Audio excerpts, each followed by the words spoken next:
A special tribute tomorrow for our nation's fallen troops will include 7 more service members killed Thursday in Afghanistan.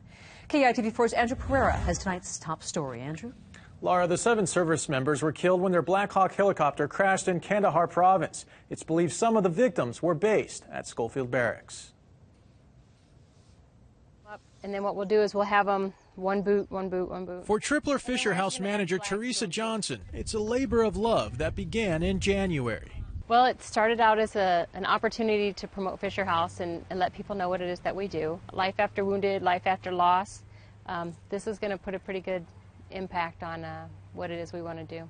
The goal, to gather 6,000 pairs of boots to honor the men and women killed in Afghanistan and Iraq. The boots will be spread out along Ford Island Bridge as part of Saturday's 8K Hero and Remembrance Run, Walk or Roll.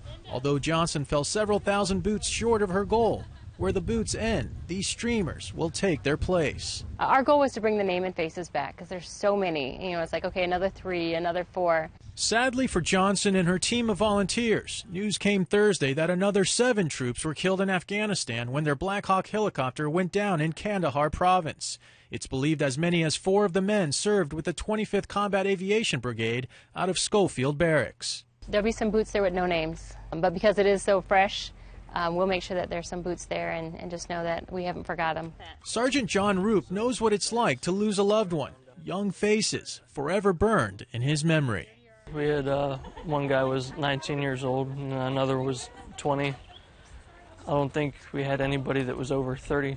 From 2004 to 2006, Roop lost 6 of his friends with the 10th Mountain Division. You know, you can't really believe that it actually happened and that they're not there anymore. Mike and Anita Dice traveled from California to lend their helping hands. Although the couple doesn't have children, they feel like they've walked in the shoes of so many families, impacted by more than a decade of war. It's very humbling to see so many boots. I feel like I'm surrounded by heroes. Thousands of faces, lost, but in the memories of so many. Just let them realize that we haven't forgotten. Indeed. The military has not released an official list of those killed in Thursday's chopper crash. Johnson says she'll accept boots until the start of tomorrow's run at 7 a.m. For information on how to register, log on to the As Seen On section of KITV.com. Laura, back to you at the desk.